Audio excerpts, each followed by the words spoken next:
झुमरा और पारसनाथ का अगर नाम जहन में आता है तो सबसे पहले उस इलाके में नक्सलियों का खौफ दिखने लगता है।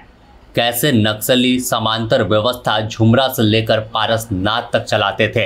एक वक्त था जब नक्सलियों की हुकूमत चलती थी और नक्सली जब जिसे चाह रहे थे मौत की नींद सुला रहे थे।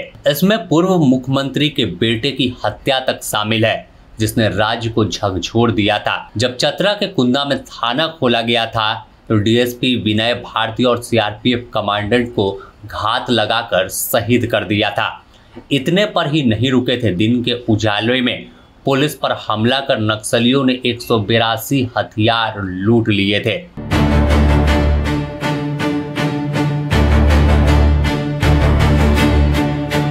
कहा जाता है कि झुमरा से लेकर पारसनाथ तक नक्सलियों का सबसे सुरक्षित गढ़ माना जाता था। उनकी समांतर हुकूमत चलती थी, लेकिन सीआरपीएफ, झारखंड पुलिस और इंटेलिजेंस ब्यूरो ने जब लगातार अभियान चलाया और इस लाल गलियारे को लगभग अब समाप्त कर दिया है।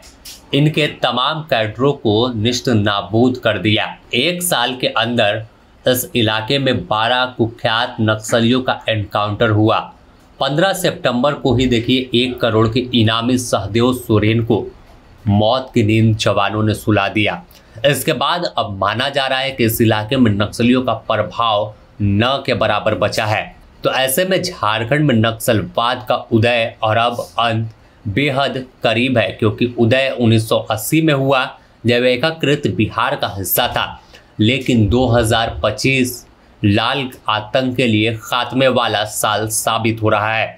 पारसनाथ और पिरटाड़ एक समय नक्सलियों का गढ़ बताया जाता था। यहाँ पर नक्सली पश्चिम बंगाल के कैडर जो थे वो पहुंचकर अपनी व्यवस्था चला रहे थे।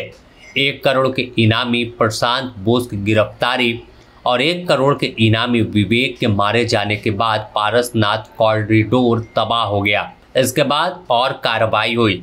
फिर 1 करोड़ के इनामी विवेक, अरविंद और साहेब राम मांझी समेत 8 नक्सली ढेर हो गए। बाद में लगातार अभियान रुका नहीं, फिर सहदेव सोरेन को हजारीबाग में ढेर कर दिया गया।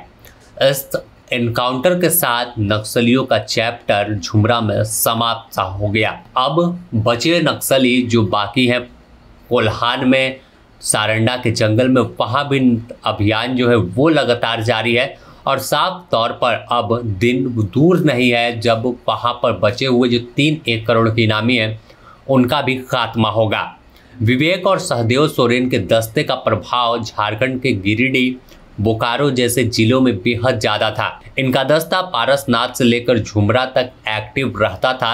1 करोड़ के इनामी रहे विवेक की पत्नी जया को भी पिछले साल ही गिरफ्तार किया था और बाद में इसकी मौत इलाज के दौरान हुई थी। तो अब तमाम जो बड़े कैडर थे, तमाम जो बड़े नक्सली थे, वो हमेशा के लिए मौत की नींद सो गए हैं और अभी भी पुलिस कह रही है कि किसी भी कीमत पर आप हथियार डाल दीजिए। हथियार से कभी सत्ता नहीं आ सकती है, कभी भी हथियार के बल पर जो समांतर व्यवस्था है नहीं चलाई जा सकती।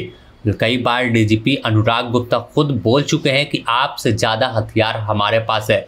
जब हम चलाना शुरू करेंगे तो फिर भागने का जगह नहीं मिलेगा। और कुछ ऐसी ही तस्वीर अब लगातार दिख रही है, चाहे अन्य स्प्लिंटर ग्रुप की देखें या भाकपा माओवादी की देखें, तमाम को जंगलों में अब ढेर किया जा रहा है और एक नए झारखंड का सपना लेकर पुलिस काम कर रही है।